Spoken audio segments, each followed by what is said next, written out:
I have to say, I admire certain parts about your talk. I think that the way you talked about the overselling of this notion of the monstrosity of addiction and all these highly dramatized things is exactly right.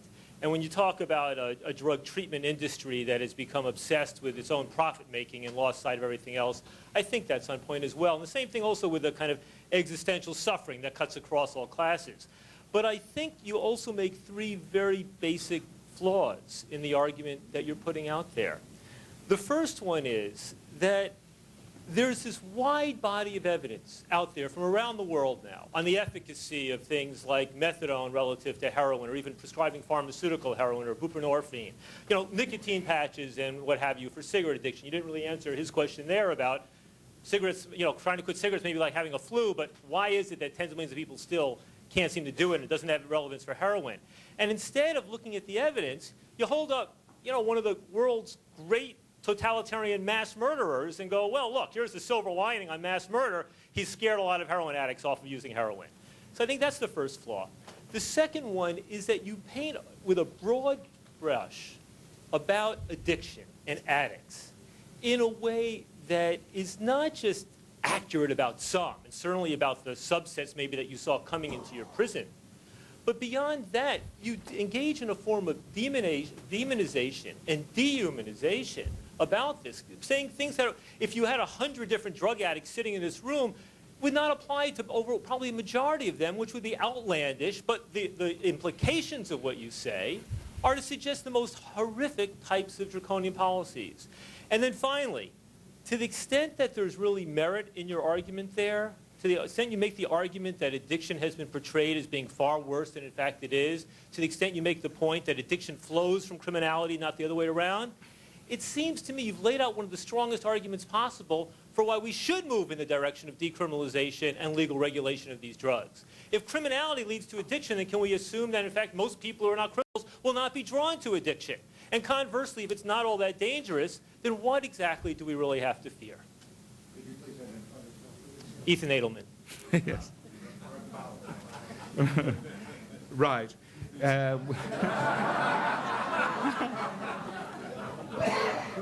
Well, of course, the best way to get criminality out of the way is to decriminalize criminality.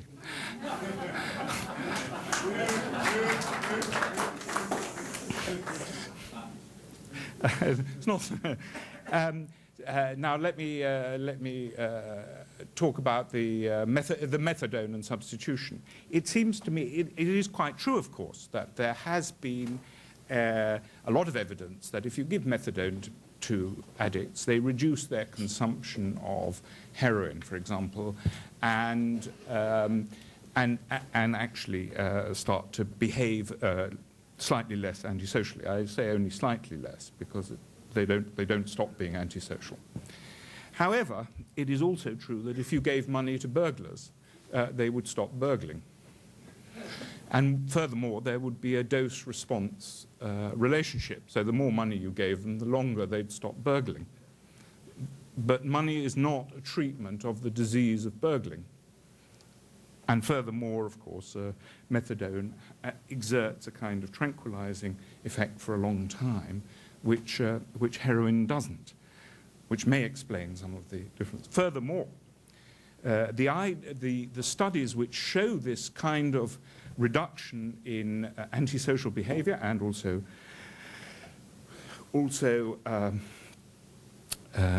intake of heroin are flawed anyway, for a very obvious reason.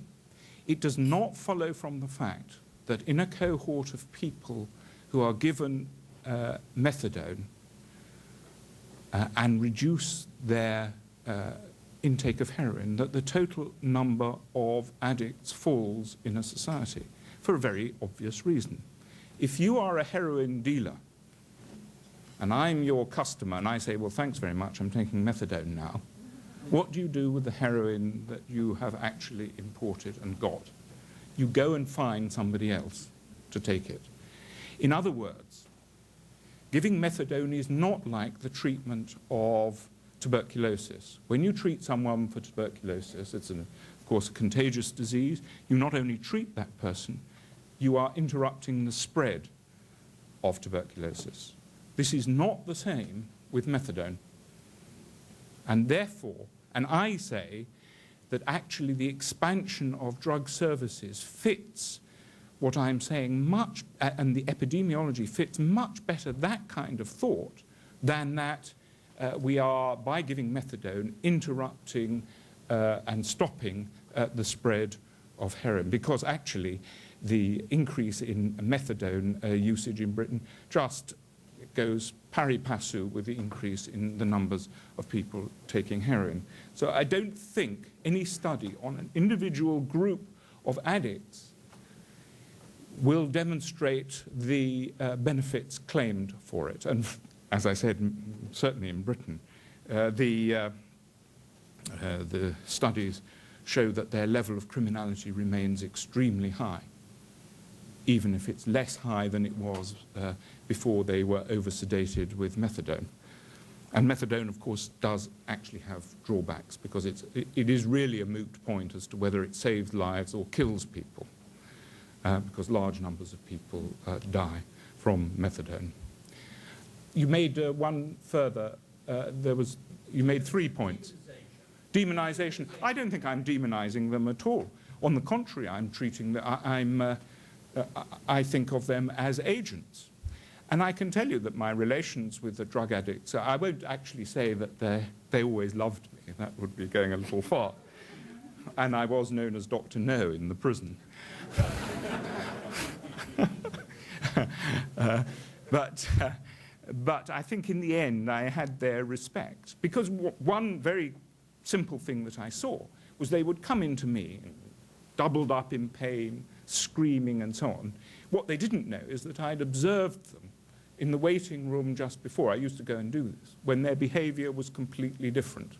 Now, why is it that people don't take any notice of this kind of observation, which has actually been made over and over and over again? So I don't demonize them. I think I'm truthful with them.